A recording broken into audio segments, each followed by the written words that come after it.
بسم الله الرحمن الرحيم.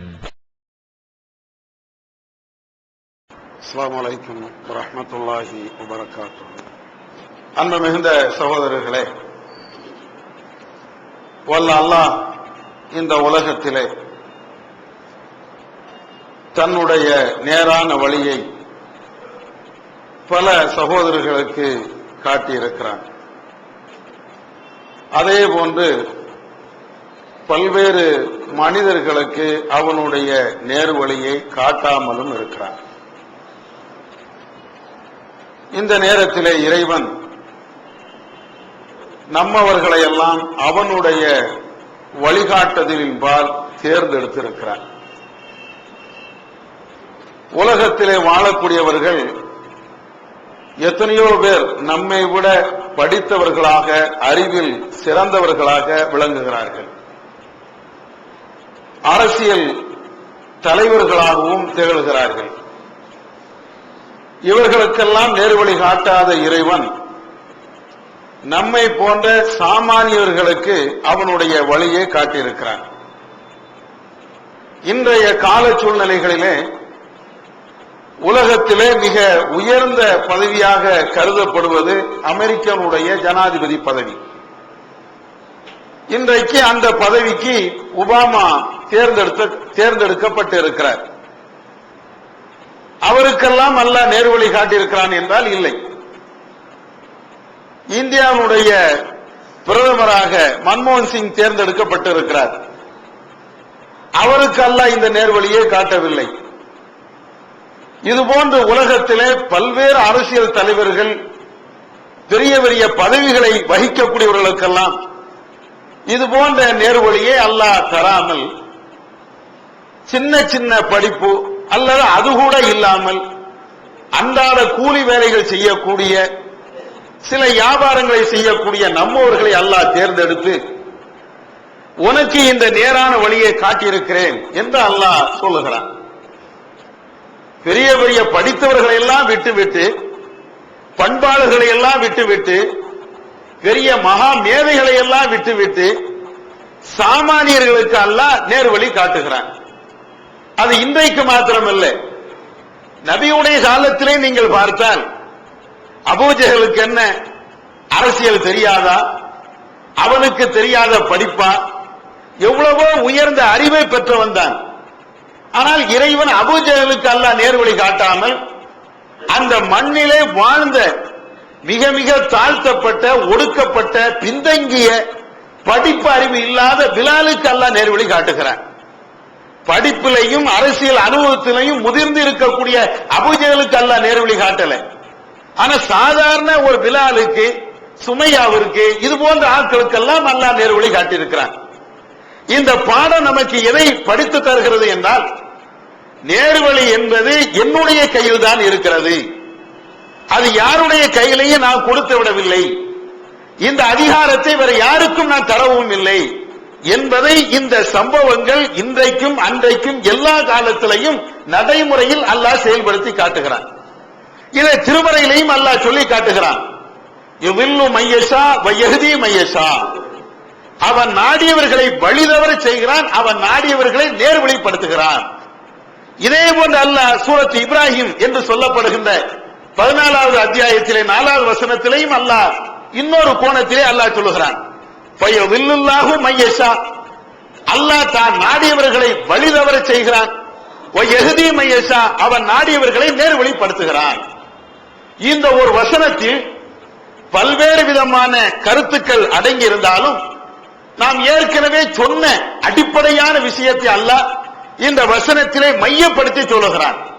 நாம நினைச்சா வழிகாட்டுவோம், நாம நினைச்சா வழிதவற செய்வோம். யதார்த்தம் இன்னைக்கு உலகத்தில் அப்படிதான் நாம பார்க்கிறோம். நம்மோடு இருந்தவர்கள், நேரிய வழியில் சீராக நடந்தவர்கள், இவர்கள் எல்லாம் வழிதவறி செல்வார்களா என்று கற்பனை கூட செய்து பார்க்க முடியாத நிலையில் இருந்தவர்கள் எல்லாம் இன்றைக்கு பாழா போன மோசமான வழிகளிலே செல்கின்ற நிலையை பார்க்கலாம். அதே போன்று இவனுக்கு தான் எல்லாம் நேர்வழி காட்டவா போறான்.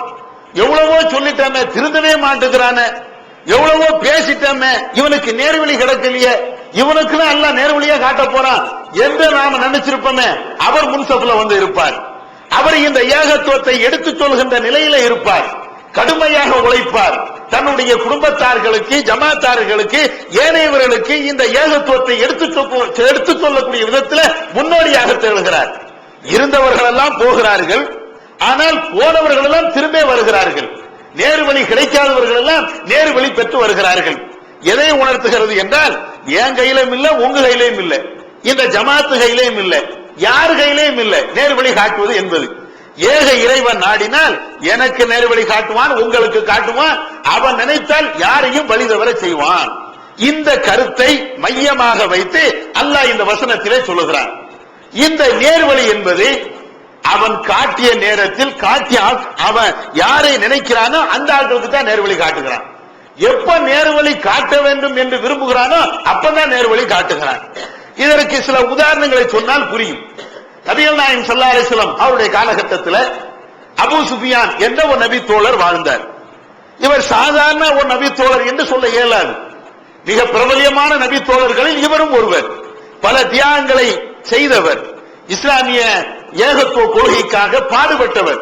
அந்த வகையிலே இவர் ஒரு சிறந்த ஒரு நபி தோழர். இவருடைய ஆரம்ப கால வாழ்க்கையை நீங்க பாருங்க. இவர் எப்போது இஸ்லாத்தை ஏற்றுக்கொண்டார் என்ற வரலாறு நீங்க பார்த்தீங்கன்னா ரொம்ப ஆச்சரியமாக இருக்கும். இவர் ஆரம்ப காலகட்ட வாழ்க்கையும் அவர் இஸ்லாத்தை ஏற்றுக்கொண்ட நிகழ்ச்சியும் இஸ்லாத்தை ஏற்றுக்கொண்டதற்கு பின்னால் அவர் வாழ்ந்த வாழ்க்கையும் பார்த்தால் ரொம்ப ரொம்ப ஆச்சரியமா இருக்கும்.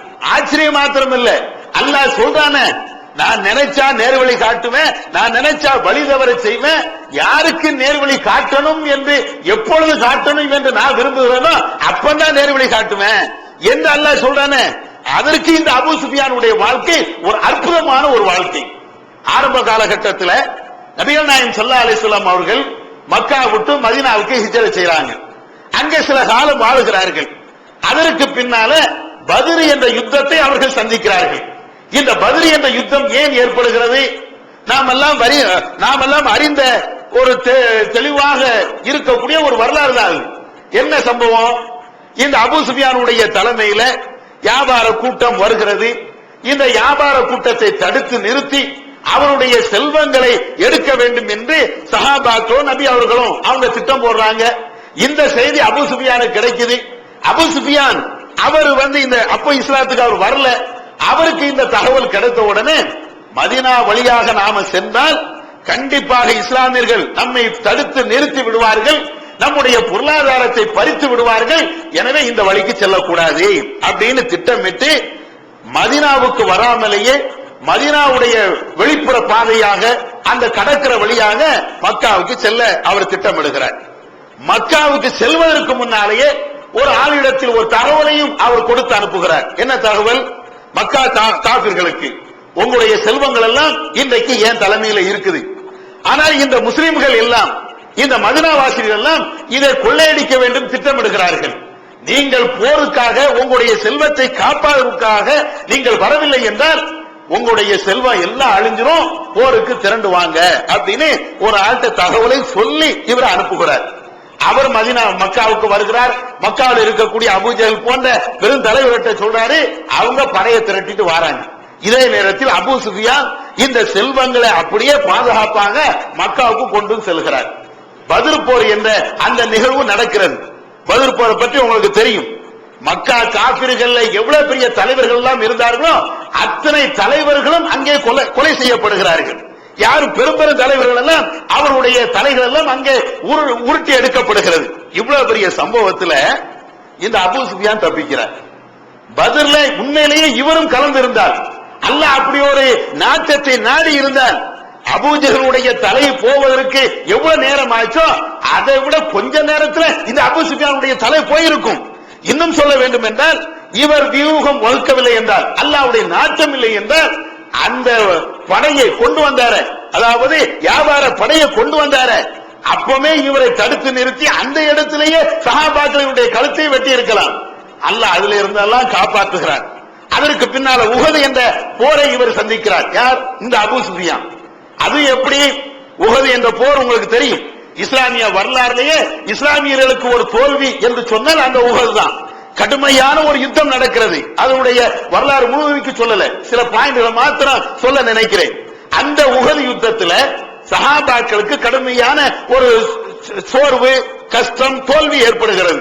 இதுக்கு என்ன காரணம்? நபிகள் நாயகம் ஸல்லல்லாஹு அலைஹி வஸல்லம் அவர்கள் அப்துல்லா இப்னு ஜுபைர் எங்கக்கூடிய சஹாபியுடைய தலைமையில உஹது மலைக்கு மேல நீங்க இருங்க, பாதுகாப்பா நீங்க நின்னுங்க, நாங்க கொலை செய்யப்பட்டாலும், நாங்கள் துண்டு துண்டாக வெட்டப்பட்டாலும், அல்ல கனிமத்து பொருளே எங்களுக்கு கிடைப்பதாக இருந்தாலும்.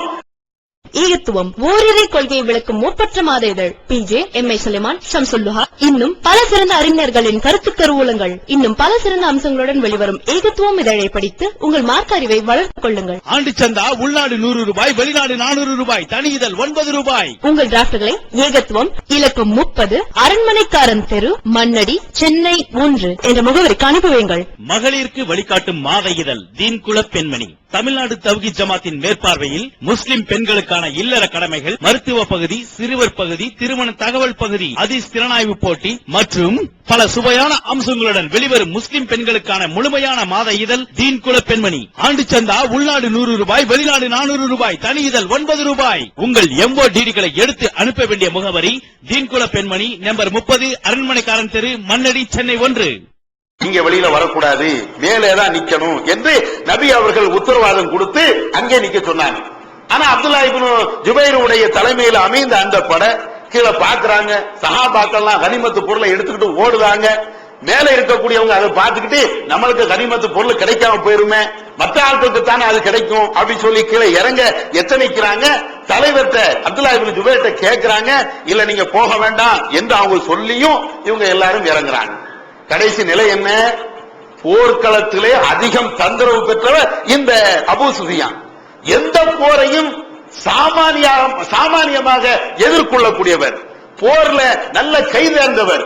அவர் என்ன செய்கிறார்? தன்னுடைய படைய முஸ்லீம் படையில இருந்து தோத்து ஓடுகிற மாதிரி அப்படியே ஓடி மலைக்கு பின்னால் ஓடி புறமுதுகோடி வந்து முஸ்லீம்களை பின்னால் வந்து தாக்குகிறார். நிலைமை என்ன? எவ்வளவு நிலைமை, எவ்வளவு மோசமான நிலைமை. நபிகள் நாயகம் ஸல்லல்லாஹு அலைஹி வஸல்லம் அவர்களோடு இருந்தவர்கள் மொத்தம் 12 பேர், அதுலயும் 7 பேர் கொல்லப்பட்டாங்க. மற்ற சஹாபாக்கள் எல்லாம் அவர்கள் எல்லாம் ஒன்று கொலை செய்யப்பட்டிருக்க வேண்டும் அல்லது மதீனாவுக்கு ஓடி இருக்க வேண்டும். ஏன்? நபி அவர்கள் தான் கொலை செய்யப்பட்டாங்களே, அல்லாஹ்வுடைய தூதர் உஹது போர்ல இல்லையே, அவர்களே இல்லை என்றால் நாங்க ஏன் இருக்கணும், நாங்க ஏன் வாழணும் என்று சொல்லி ஏராளமான சஹாபாக்கள் வந்த வழியை நோக்கி தங்களுடைய மதீனாவுக்கே சென்று விட்டார்கள். நபி அவர்களை சுற்றி 12 பேர், அதுல 7 பேர் கொல்லப்பட்டாங்க, பாக்கி 5 பேர் தான் அங்க இருக்கிறாங்க. அப்பொழுது அபூ சுஃபியான் அந்த ஸ்பாட்டுக்கு வருகிறார், வந்து கேட்கிறார், அஃபீக்கும் முஹம்மது, உங்கள்கிட்ட முகமது உண்டா? அஃபீக்கும் இப்னு அபி குஹாஃபா, உங்கள்கிட்ட இப்னு அபி குஹாஃபா அபூபக்கர் அவங்க இருக்கிறாங்களா? அஃபீக்கும் இப்னு கத்தாப், உங்களிடத்தில் உமர் இப்னு கத்தாப் உண்டா என்று சொல்லுகின்ற அந்த நேரத்திலே நபி அவருடைய காதில் இது கேட்டும் நபி அவர்கள் கூட இருந்த தோழர்களுக்கு பதில் சொல்லாதீர்கள் என்று சொன்னதினால் யாருமே மௌனமாக இருக்கிறார்கள். அப்பொழுது அபூ சுஃபியான் சொல்கிறார், வகது மாது, இவர்கள் அத்தனை பேருமே இறந்து விட்டார்கள். முகமது இறந்து விட்டார், அபூபக்கர் இறந்து விட்டார், இப்னு உமர் அவர்கள் இறந்துட்டாங்க, யாருமே இல்ல என்ற செய்தியை கடுமையாக அவர் பேசுகிறார். தாங்க முடியாத கோபத்தில் இருந்த உமர் ரலியல்லாஹு அன்ஹு அவர்கள் அவர்களுடைய வாயை திறக்கிறார்கள். இல்லை, நீ சொன்ன அத்தனை பேர்களுமே இப்பொழுது உயிரோடு இருக்கிறார்கள் என்று சொன்ன உடனே அபூ சுஃபியான் அந்த நேரத்திலே ஒரு செய்தியை பதிவு வைக்கிறார். என்னப்பா கொக்கரித்தீர்களே, போரிலே ஜெயித்து விட்டோம் என்று பெருமையாக இருந்தீர்களே, பத்ர் என்பது உங்களுடைய நாள், உஹது என்பது எங்களுடைய நாள். அல் ஹர்பு ஸ்டார், போர் என்பது இப்படித்தான் இருக்கும். உங்களுக்கு ஒரு நேரம் ஜெயிப்பீங்க, நாங்க ஒரு நேரம் ஜெயிப்போம். இப்பொழுது போர் எங்களுக்கு சாதகமாக இருக்கிறது என்று சொல்லிவிட்டு அதோடு நிறுத்தாமல் தன்னுடைய கொள்கையை அந்த இடத்திலே பதிவு செய்கிறார். அபூ சுஃபியான், எங்களுக்கு லாத் என்ற கடவுள் இருக்கிறார், எங்களுக்கு உஸ்ஸா என்ற கடவுள் இருக்கிறார், உங்களுக்கு யார் இருக்கிறார்? உங்களுடைய அல்லாஹ் உங்களுக்கு கைவிட்டு விட்டார், உங்களுடைய கடவுள் உங்களுக்கு எந்த பதிலையும் தரவில்லை, எனவே தோல்விதான் உங்களுக்கு பதில் என்று சொன்ன உடனே நபிகள் நாயகம் ஸல்லல்லாஹு அலைஹி வஸல்லம் அவர்கள் கூடியிருந்த தோழர்களை கேட்கிறார்கள், அலா தஸ்தஜீபூன், இதற்கு நீங்கள் பதில் சொல்ல மாட்டீர்களா? சஹாபாக்கள் கேட்கிறாங்க, நாங்க என்ன பதில் சொல்லணும்? அல்லாஹு மௌலா, அல்லாஹ் தான் எங்களுடைய எஜமானன், ரஹ்மான் எங்களுக்கு உதவி செய்வான் என்று நீங்கள் பதில் சொல்லுங்கள் என்று சொன்ன உடனே சஹாபாக்கள் அபூ சுஃபியானுக்கு பதில் சொன்னார்கள் என்ற செய்தியை நாம புகாரில இதை பார்க்கலாம். எதுக்கு சொல்கிறோம் என்றால், இந்த போர்லையும் அபூ சுஃபியான் எதிரிகளை வீழ்த்தி முஸ்லிம்களை வீழ்த்தி விட்டு அவரும் ஜொலிக்கிறார். ஆனால் இவர் ஆரம்பத்தில் இருந்திருந்தாலும் அல்லாஹ்வுடைய நாட்டம் கொலை செய்யப்பட்டிருக்கலாம். இறைவனுடைய நாட்டத்தின் அடிப்படையில் இங்கேயும் அப்படியே காப்பாற்றப்பட்டு அவர் வருகிறார். அதற்கு பின்னால் அஹ்ஸாப் என்ற யுத்தம், நபிகள் நாயகம் ஸல்லல்லாஹு அலைஹி வஸல்லம் அவர்கள் அந்த போர்லையும் தன்னுடைய தோழர்களோடு இருக்கிறார்கள். இரவு நேரம், கடுமையான குளிர், கடுமையான காற்று வீசுகிறது. அந்த நேரத்திலே எதிரிகள் யார் யாரெல்லாம் இருக்கிறார்கள், அவர்களுடைய படை வலிமை என்ன என்பதை தெரிந்து கொள்வதற்காக வேண்டி நபிகள் நாயகம் ஸல்லல்லாஹு அலைஹி வஸல்லம் அவர்கள் சஹாபாக்கள் அத்தனை பேர்களையும் அழைத்து வைத்து ஒரு செய்தியை சொல்கிறார்கள். தோழர்களே, எதிரிகளுடைய வரவு என்ன என்று நம்மளுக்கு தெரியவில்லை, அவர்களுடைய செய்திகள் நம்மளுக்கு வேண்டும். எதிரிகளுடைய செய்தி யாராவது கொண்டு வருகிறீர்களா? அப்படி கொண்டு வந்தால் மறுமையிலே என்னோடு அல்லாஹ் உங்களை வைப்பான். ரசூலுல்லாஹ் சொல்றாங்க, எதிரிகளை போய் அவங்க அங்க போய் செய்தியை சேகரித்து என்னிடத்தில் கொண்டு வரணும், உணவு பார்த்து விட்டு வர வேண்டும் என்று கேட்கின்ற பொழுது நபி தோழர்கள் யாராவது பதில் சொன்னார்களா? அத்தனை பேருமே அப்படியே அமைதியாக இருக்கிறார்கள். ரசூலுல்லாஹ் சொன்ன வார்த்தை என்ன? நீங்கள் அந்த செய்தியை கொண்டு வருவீர்கள் என்றால் மறுமையில என்னோடு இருக்கலாம், அல்லாஹ் உங்களை சொர்க்கத்துக்கு சொந்தக்காரனாக ஆக்குகிறான், வாருங்கள் என்று சொல்கின்ற பொழுது யாருமே ஒண்ணுமே பேச முடியல, யாருமே பேசலைங்க. கடுமையான பயம், கடுமையான சூழ்நிலை, புயல் காற்று இவ்வளவு வீசுகின்ற அந்த நேரத்தில், அதுவும் இரவு நேரத்தில் எதிரிகளை போய் எப்படி வேவு பார்ப்பது? அப்படியே மௌனமா இருக்கிறாங்க. நபி அவர்கள் திரும்பவும் கேட்கிறாங்க, யார் போய் செய்தியை கொண்டு வருவது? கொண்டு வந்தா என்னோடு சொர்க்கத்தில் இருக்கலாம். இல்ல, வாய துறக்கல. மூன்றாவது ரசூலுல்லாஹ் கேட்கிறாங்க, யார் போய் கொண்டு வரீங்க? யாருமே பதில் பேசல. அப்பொழுது நபிகள் நாயகம் ஸல்லல்லாஹு அலைஹி வஸல்லம் அவர்கள் தோழர்களே இருந்த ஹுதைஃபா எங்கக்கூடிய நபி தோழரை அழைக்கிறாங்க. ஹுதைஃபாவே, எந்திரிங்க, எந்திரிச்சு நீங்க போய் வேவு பார்த்து விட்டு அந்த தகவலை என்னிடத்தில் கொண்டு வாருங்கள் என்று ஹுதைஃபாவிடத்துல நபி அவர்கள் சொல்றாங்க. இந்த செய்தி அறிவிக்கக்கூடிய ஹுதைஃபா சொல்றாங்க, என் பேர ரசூலுல்லாஹ் சொன்ன மாத்திரத்திலேயே அந்த சம்பவத்தில் இருந்து என்னால விலகி கொள்ள முடியல. ரசூலுல்லாஹ் என் பேரை சொல்லிட்டாங்கல்ல, எப்படி சொல்ல முடியும்? பொதுப்படையா இருக்கும் போது 10ஓடு போனோம்னா நம்மளும் உட்கார்ந்துடலாம். என் பேரை மட்டும் ரசூலுல்லாஹ் குறிப்பிட்டு சொன்னதுனால எப்படி அதை செய்யாம இருக்க முடியும்? துணிந்து நான் களம் இறங்கினேன், எதிரிகளை சந்திக்கலாம் என்று நான் செல்கிறேன். அப்படி செல்கின்ற பொழுது பாத்ரூம் ஒண்ணுக்கு போற மாதிரி அப்படியே நான் போய்கிட்டே இருக்கிறேன். ஒரு இடத்துல இருந்து எதிரிகளை அப்படியே உற்று கவனிக்கிறேன். அந்த நேரத்திலே அபூ சுஃபியான் ஒரு இடத்தில் இருக்கிறார். தன்னுடைய பக்கத்திலே நெருப்பை மூட்டிக் கொண்டு அதனுடைய வெப்பத்திலே அவர் குளிர் காய்ந்து கொண்டு இருக்கிறார். கரெக்டாக பார்க்கிறேன், அபூ சுஃபியான் தான். அதுவும் எப்படி இருக்கிறார் என்றால், என்னுடைய பார்வையில் அவருடைய முதுகு தான் தென்படுகிறது. அவருடைய முதுகு தென்படுகின்ற அந்த நேரத்திலே என்னுடைய இடுப்பில் இருக்கக்கூடிய அம்பை எடுத்து அப்படியே கரெக்டாக பாய்ச்சலாம் என்று நான் எத்தனித்தேன். எல்லாம் செஞ்சிடலாம். அவர் அந்த சைடா திரும்பி இருக்கிறார், நான் தூரத்தில் இருக்கிறேன். இருட்டு வேற, கடுமையான குளிர் நேரம் வேற, நான் அடித்தால் யாருக்கும் தெரியாது என்று எல்லாவற்றையும் தூக்கி கரெக்டா அப்படி குறி வைத்து அடிக்கலாம் என்று நினைக்கும் போது நபி அவர்கள் என்னை அனுப்புகின்ற பொழுது ஒரு வார்த்தையை சொன்னாங்களே, அதுதான் எனக்கு ஞாபகத்துக்கு வருது. என்ன வார்த்தை? அபூ ஹுதைஃபாவை ரசூல் அனுப்பும்போது சொல்லிட்டு போறாங்க, லா தாகர், நீ போகும்போது எந்த சலசலப்பையோ சங்கடங்களையும் நீ ஏற்படுத்தக்கூடாது. ரசூலுல்லாஹ் சொல்றாங்க, போய் யாரையா நீ போட்டு தொலைட்டேன்னு வைங்க, வசமா மாட்டிட்டான் அப்படின்னு ஏதாவது பண்ணிட்ட அப்படின்னு சொன்னா போர் நைட்டோடு நைட்டா பிரச்சனை கிளம்பிடும். அப்ப ஏதாவது விவகாரம் ஆயிரும். ஏதோ ஒரு காரணத்திற்காக நீ எந்த பிரச்சனையும் பண்ணாத, செய்தியை மாத்திரம் சேகரித்துக் கொண்டு என்னிடத்தில் வரணும் அப்படின்னு ரசூலுல்லாஹ் சொன்ன அந்த வார்த்தை என்னுடைய ஞாபகத்துக்கு வருகிறது. எடுத்த அம்ப அப்படியே வச்சுட்டு ரசூலுல்லாஹ்ட்ட நான் வந்தேன் அப்படிங்கிறாங்க. யோசிச்சு பாருங்க, ஹுதைஃபா கொல்வதாக இருந்தால் அபூ சுஃபியான எவ்வளவு நேரம் ஆகும், எத்தனை நிமிஷம் ஆகும்? ஒரு செகண்ட்ல போட்டு தள்ளி இருக்கலாம். பெரிய தலைவர், அவருடைய தலைமையில பல ஆட்கள் வந்து இருக்கிறாங்க, போட்டு தள்ள முடியும். ஆனாலும் ஏதோ ஒரு அல்லாஹ் காப்பாத்துறான். அதுக்கு பின்னால முடிகிறது. அதற்கு பின்னால ஃபத்ஹ் மக்கா. இந்த ஃபத்ஹ் மக்கா வருகின்ற அந்த நேரத்தில் நபிகள் நாயகம் ஸல்லல்லாஹு அலைஹி வஸல்லம் அவர்கள் ஃபத்ஹ் மக்காவுக்கு வருகிறார்கள். நபி தோழர்கள் அத்தனை பேர்களுமே அழைத்துக் கொண்டு ஒவ்வொரு படைக்கும் நீங்கள் இந்த வழியில வாங்க, நீங்க இந்த வழியில வாங்க என்று சொல்லிவிட்டு மக்காவுக்கு உள்ள வருவதற்கு முன்னால நபிகள் நாயகம் ஸல்லல்லாஹு அலைஹி வஸல்லம் வெளியில வந்து ஒரு இடத்துல டென்ட் அடிச்சு தங்குறாங்க. இந்த தகவல் அபூ சுஃபியானுக்கு கிடைக்குது. மக்காவில் இருக்கக்கூடிய அபூ சுஃபியானுக்கு கிடைக்குது. உடனே அபூ சுஃபியான் மக்கா விட்டு வெளியில வந்து, யார் நம்ம ஊரை இந்த மக்காவை முற்றுகையிட்டிருக்கக்கூடிய ஆட்கள் யார் அப்படின்னு வேவு பார்க்க அவர் வருகிறார். தன்னுடைய சகாக்களோடு வந்து பார்க்கிறார். வந்தா புரிந்து கொண்டார், இது வேற யாரும் இல்ல. உணர்வு முஸ்லிம் சமுதாயத்தின் நம்பர் 1 தமிழ் வார இதழ். உறங்கிக் கிடந்த முஸ்லிம்களின் உணர்வுகளை தட்டி எழுப்பது 13 ஆண்டு கால வரலாற்று சாதனை படைத்த ஒரே இதழ் உணர்வு. செய்திகளில் நடுநிலைமை, விமர்சனங்களில் நேர்மை, சமுதாய செய்திகளுக்கு முன்னுரிமை, இஸ்லாத்தின் எதிரிகளை அடையாளம் காட்டுதல், அரசியல், ஆன்மீகம் பற்றிய கேள்விகளுக்கு ஆணித்தரமான பதில்கள், ஆய்வுக் கட்டுரைகள், பல சுவையான அம்சங்களுடன் வெளிவரும் உணர்வின் வாசக சமுத்திரத்தில் நீங்களும் சங்கமமாகுங்கள். ஆண்டு சந்தா உள்நாடு ரூபாய் 400, வெளிநாடு ரூபாய் 2300, தனி இதழ் ரூபாய் 8. உங்கள் டிராஃப்ட்களை Muslim media trust number 7 Vadamalaikar street, 2nd floor, Mannadi, Chennai 1 என்ற முகவரிக்கு அனுப்பி வையுங்கள். ஏன்னா மக்காவுக்கு அன்னைக்கு ஹஜ்ஜுக்கோ உம்ராவுக்கோ தவாஃபுக்கோ எதுக்கோ வருவாங்க. வரக்கூடியவர்கள் வெளியில தங்குறதுக்கு, ஊருக்கு வெளியில தங்குறது வழக்கம். அப்ப இது அந்த கூட்டம் இல்ல, இது வேறு என்னமோ ஒரு கூட்டம்.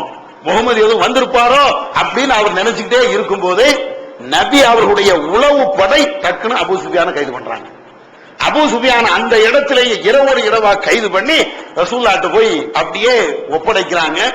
ஒப்படைச்ச உடனே அவரு, நான் இஸ்லாத்துக்கு வந்துடுறேன், என்ன ஒண்ணும் செஞ்சிடாதீங்க, நான் உங்களை ஏத்துக்கிறேன் அப்படின்னு சொல்லி அவர் இஸ்லாத்துக்கு வருகிறார். அப்பவும் நபி அவர்கள் டக்குன்னு சரிப்பா என்னோட இரு அப்படின்னு ரசூலுல்லாஹ் சொல்லல, கைது பண்ண செய்றாங்க. கைது பண்ணி அப்பாஸ் இடத்துல அபூ சுஃபியான ஒப்படைச்சு, அப்பாஸ் அவர்களே, நாளைய தினம் இந்த மக்காவில குறுகலான வீதி இருக்குமே, அந்த வீதியில நம்முடைய ராணுவ படைகள் அணிவகுத்து செல்லும்.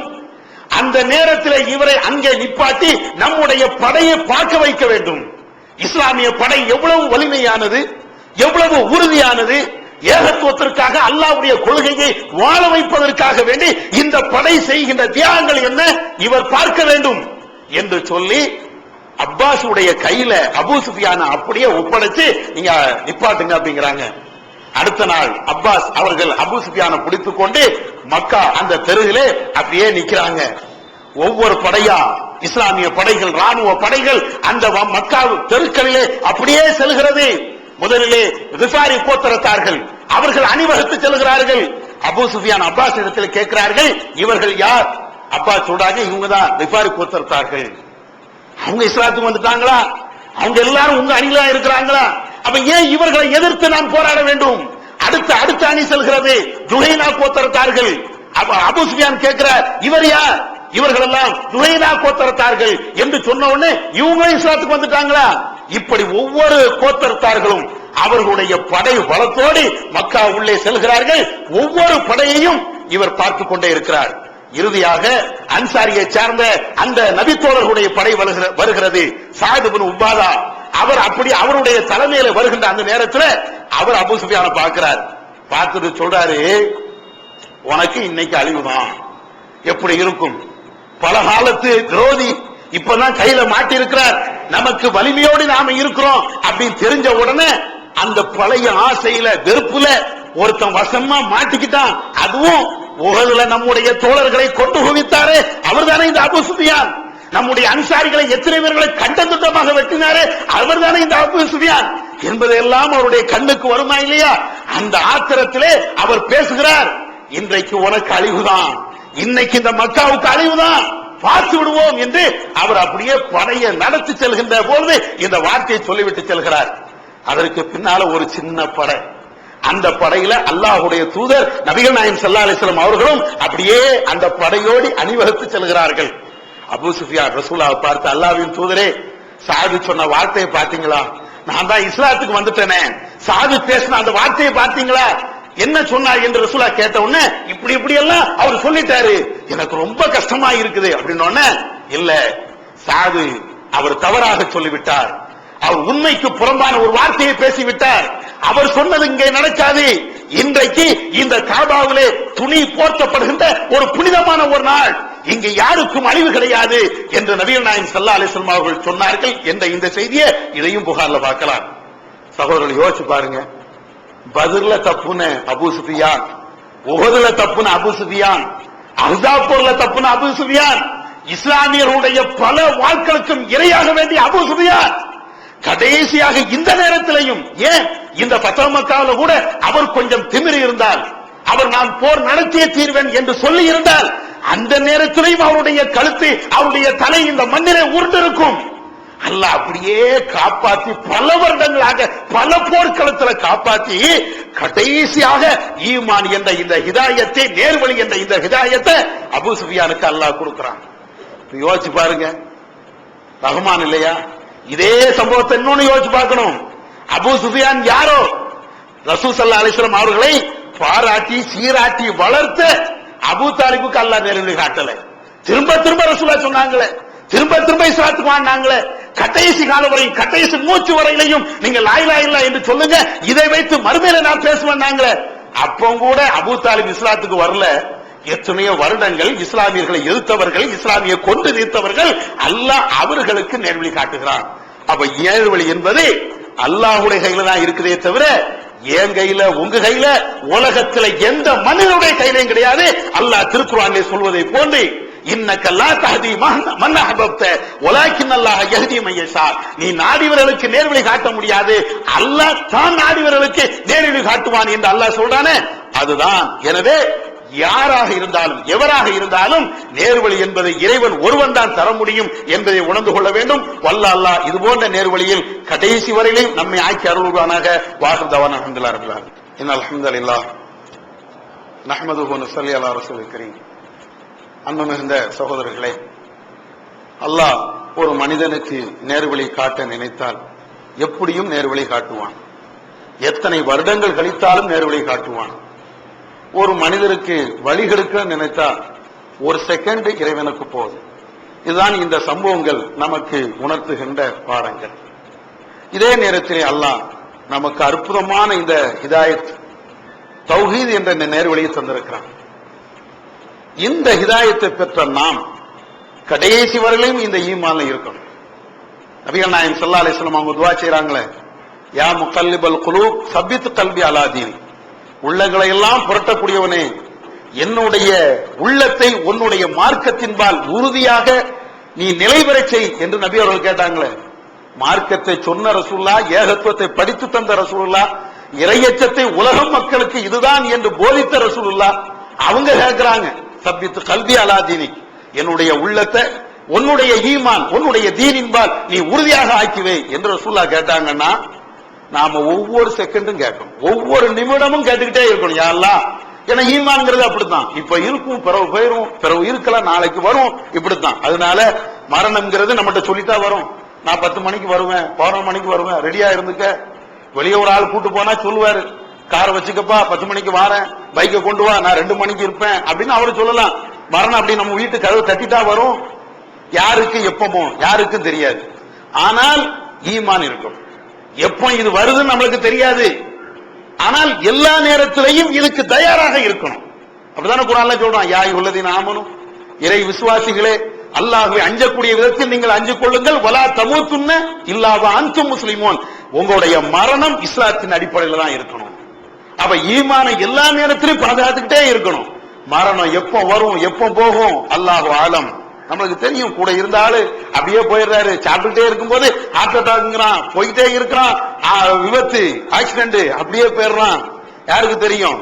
அதனால இந்த ஈமானை எல்லா நேரத்திலும் பாதுகாக்கணும். நபிகள் நாயகம் ஸல்லல்லாஹு அலைஹி வஸல்லம் அவங்க சொன்ன இந்த துஆவை நாம அடிக்கடி கேட்கணும். அல்லாஹ் திருக்குர்ஆன்ல சொல்றான், ரப்பனா லா துஸிக் குலூபனா பஅத இத ஹதைதனா.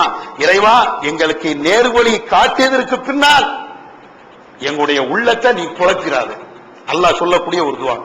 திரும்ப திரும்ப கேட்கணும், யா அல்லாஹ் நேர்வழி காட்டிட்டே, யா அல்லாஹ் கிடைக்காத ஒரு நேர்வழி, கஷ்டப்பட்டா இதை எடுத்தோம், பெரிய தியாகம் பண்ணி அந்த நேர்வழியை நாம பெற்றோம். அப்படிலாம் ஒரு கஷ்டமும் படல. சஹாபாக்கள் பட்ட மாதிரி நாம எந்த கஷ்டமும் படல. ஆனா அல்லாஹ் நம்மளை தேர்ந்தெடுத்து இதாண்ட நேர்வழி, இதுல இரு, அல்லாஹ் முத்திர குத்திட்டான். இது நமக்கு இறுதி வரை வேண்டும் என்றால் இதையா நாம செய்யணும். யா அல்லாஹ், இந்த துஆ, ரப்பனா லா துஸிக் குலூபனா பஅத இத ஹதைதனா, நேர்வழி காட்டியதற்கு பின்னால் எங்களுடைய உள்ளத்தை நீ நாசமாக்கிறாத, எங்களுடைய உள்ளத்தை நீ தடுமாற செஞ்சிராத, வேற எங்கேயாவது எங்களுடைய உள்ளத்தை நீ திசை திருப்பிராத என்று இறைவனிடத்துல கேட்கணும். ஈமான்ல இறுதி வரையா உறுதியோடு நாம இருக்கணும். வல்லாஹ் அதுக்கு அருள் செய்வானாக. வாசந்தவன் அல்ஹம்துலில்லாஹ் ரப்பில் ஆலமீன். தமிழ்நாடு தௌஹீத் ஜமாத்தின் புதிய வெளியீடு, மாதம் ஒரு பிரசுரம், கட்டுரைகளின் தொகுப்பு, விலை ரூபாய் 120 மட்டுமே. கிடைக்கும் இடம் TNTJ வீடியோ விஷன், நம்பர் 30, அரமனைக்காரன் தெரு, மண்ணடி, சென்னை 1. வெளிவந்துவிட்டது இஸ்லாம் கூறும் குடும்பவியல் ரமலான் மாதம் தொடர் சொற்பொழிவு 5 டிவிடிகளாக விலை ரூபாய் 150 மட்டுமே. கூரியர் செலவு தனி. கிடைக்கும் இடம் TNTJ வீடியோ விஷன், நம்பர் 30, அரமனைக்காரன் தெரு, மண்ணடி, சென்னை 1. அல்லாஹு